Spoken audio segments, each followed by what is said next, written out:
nos dio un susto que se cortó la comunicación, pero retome la explicación que nos estaba dando.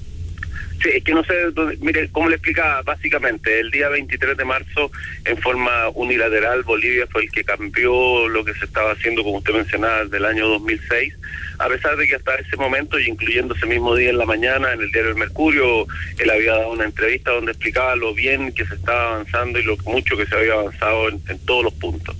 Así que yo diría la explicación de qué es lo que ha sucedido es una explicación que más bien tiene que dar Bolivia. Pero creo que hay un tema también que subyace en esto y que yo he tenido la ocasión ahora de explicarlo muy claramente en la OEA, y que es el tema de la Constitución boliviana. El año 2009 Bolivia promulgó una constitución que establece que tienen un derecho irrenunciable a acceder en forma soberana al Océano Pacífico, que tienen un derecho irrenunciable a la propiedad soberana de un territorio que conecte Bolivia con ese acceso al Océano Pacífico, y además un artículo transitorio que le da 4 años al presidente para determinar cuáles tratados están contrarios a eso, de tal manera que esto pone en riesgo el tratado de 1904 entre Chile y Bolivia, que estableció los límites, y que además, después del 23 de marzo, ellos han señalado que lo van a poner también, que realizarían una demanda en algún tribunal, en alguna parte,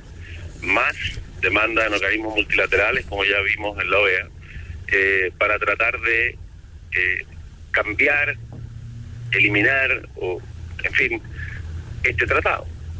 Esto no solo nos parece de extrema gravedad, y por lo tanto nos parecía que era importante hacerlo presente y explicarlo, y creo que la reacción que ha habido en la OEA ha sido muy importante, llamando a los dos países a que conversen estos temas, los resuelvan entre ellos y lo hagan sobre la base de los tratados, tal como lo hacen todos los países hoy en día.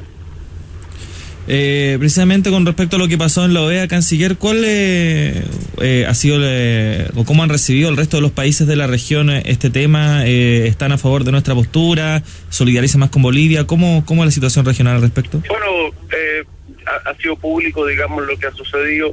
El gobierno de Bolivia dijo que iba a pedir una resolución, luego decidió no hacerlo. Posteriormente señaló que iba a plantear que esto era una cosa multilateral. Bueno, y ha habido unanimidad entre todos los países para señalar que este es un tema bilateral, y usted señalaba al iniciar esta entrevista como ya el canciller boliviano ha señalado que este es un tema bilateral. A mí me alegra mucho, porque creo que esto ya va volviendo las cosas al justo centro que deben tener. Chile tiene la mejor disposición para tratar de avanzar con Bolivia en cualquier inquietud que Bolivia pueda tener. Tenemos mucho interés en seguir colaborando en esta denominada agenda de los 13 puntos, pero esto tiene que hacerse sobre la base de criterios básicos de la convivencia entre los países. Canciller, el gobierno boliviano elabora fundamentalmente su discurso basándose en un supuesto incumplimiento de nuestro país del Tratado de 1904. Usted me dice que efectivamente hemos cumplido a cabalidad con esos tratados, mejorando el ferrocarril Arica-La Paz, y según otra serie de medidas que también están dispuestas en ese tratado, pero de todas formas no hay como una especie de autocrítica, ¿o usted considera que se ha hecho todo bien con respecto a la forma en que se comunica el cumplimiento de este tratado, de que se hace saber a Bolivia que se está cumpliendo este tratado? Mire, le puedo señalar dos cosas. Cualquier incumplimiento que hubiese de alguna de las cosas del tratado, existe una comisión que lleva esto en forma permanente, donde hay un contacto permanente y donde se pueden hacer ver cualquier dificultad. Por sobre eso, además teníamos estas comisiones de cancilleres que nos juntábamos, y donde algunos de los temas de los 13 puntos, o muchos de ellos, tienen que ver con el propio tratado del año 1904, así que hay una comunicación permanente. Pero adicionalmente a eso, este tratado tiene más de 100 años.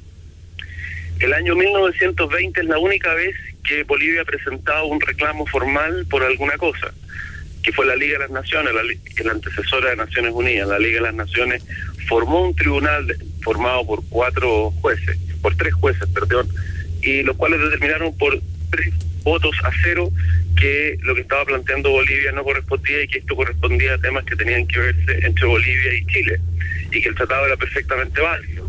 Desde el año 1920 hasta ahora, Bolivia nunca ha presentado un reclamo en ninguna parte. ¿Cómo puede decirse que se ha estado incumpliendo este tratado desde el principio, que han habido grandes problemas? nunca se ha hecho ninguna de esas cosas. De tal manera que existen los caminos, las conversaciones para cualquier dificultad, pero Chile cumplió con todas y cada uno de los preceptos de ese tratado.